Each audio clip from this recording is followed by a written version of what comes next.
Some truths, no matter how much concrete is poured over them, will always find their way to the surface. The Jeffrey Epstein Files are living through exactly that kind of moment right now. For years, we were told they'll be released soon. For years, it was delayed.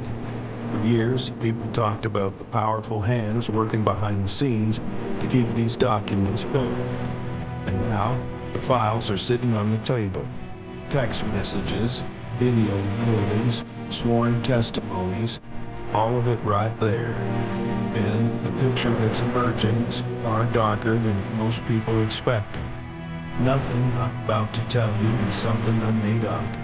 I don't need a special source to interpret any of this, because every single piece of it comes directly from documents that the Department of Justice itself released to the public.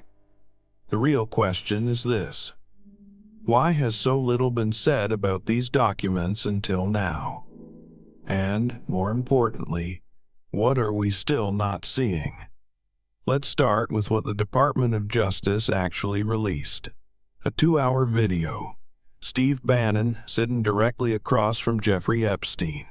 Camera rolling, microphone on, and Bannon is asking questions. They're making a documentary. At least, that's how it looks on the surface. Bannon later claimed he conducted these interviews to expose Epstein. He planned to get him talking and draw out a confession.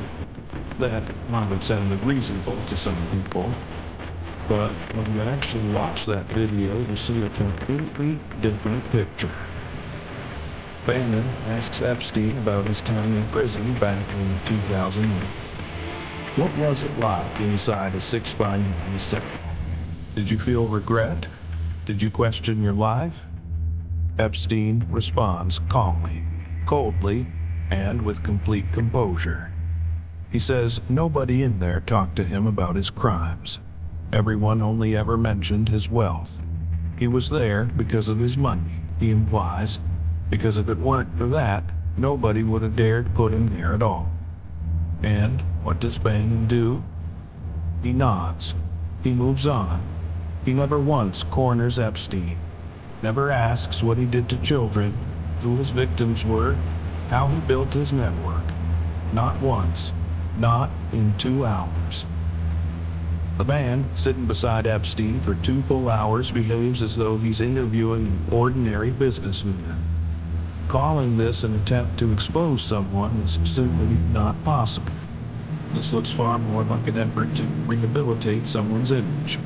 But the real bomb isn't the video. The real bomb is the text messages. December 31st, 2018.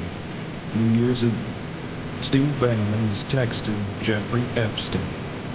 This is the middle of Trump's first term, the peak of his power. The years are in the strongest. And that night, Bannon writes this to Epstein. The White House has no plan. Nobody is there to fight back. Everyone has run.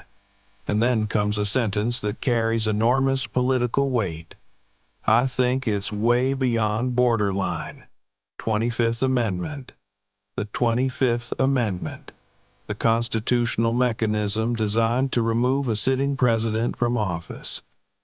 While Trump was in the White House, one of his closest allies, the man who was the public voice of MAGA, was secretly texting Jeffrey Epstein and suggesting that Trump needed to be removed from power.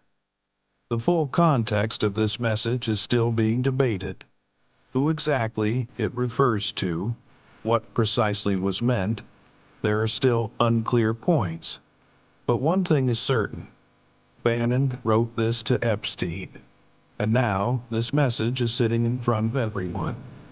The reaction from the MAGA world didn't take long. Roger Stone took to social media. Marjorie Taylor Greene spoke out. General Flynn's name started coming up. But what's surprising is this. None of these figures are defending Bannon. Quite the opposite. We're watching Bannon get backed into a corner by his own base. Go search Bannon Epstein on Twitter right now. What you'll find makes it clear that a reckoning has begun from within. Bannon's defense goes like this. Beyond the 2 hours that were released, there are approximately 19 more hours of footage. He claims that in those hours he truly corners Epstein, pushes him toward confession, and was actually setting a trap all along. But those 19 hours haven't been released yet, and a large portion of the MAGA world simply doesn't believe him. Because the man visible in the 2 hours that were released doesn't look like someone laying a trap. He looks like someone doing a favor. There's another dimension to this story. Les Wexner, founder of Victoria's Secret, an 88-year-old billionaire. He's given testimony before Congress in Ohio and saying this: "I was conned. I did nothing wrong. I have nothing to hide." He also acknowledges that Epstein stole hundreds of millions of dollars from his family. The relationship between Wexner and Epstein goes back to the 1980s.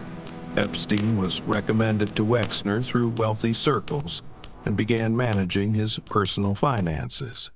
Years later, when Wexner's wife took over the accounts, she discovered that Epstein had embezzled hundreds of millions of dollars over that, but the trail Congress is really following is the money. Because Epstein's private jet, his private island, his Manhattan mansion, his London home, his Paris connections, the vast majority of these assets are believed to have been built with Wexner's money. That money gave Epstein access to the most powerful people on Earth. And now Congress wants to understand exactly how that money moved, who it pulled into the network, and who benefited from that network. When you step back and look at the full picture, certain questions become impossible to avoid. Was Trump's closest ally in a years-long relationship with one of the most notorious sex offenders in history? What does that 25th Amendment message actually mean?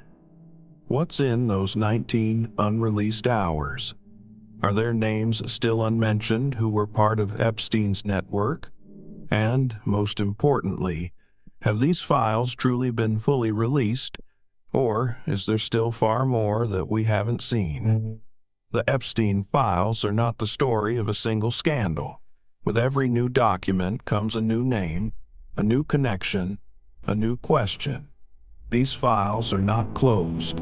They're only just beginning to open. And as they open, we will all watch together to see how many powerful people are pulled into what comes next. Thank you for watching this all the way through. If you want content like this to keep coming, the like button and subscribe are right there for exactly that reason. Because this story is nowhere near over,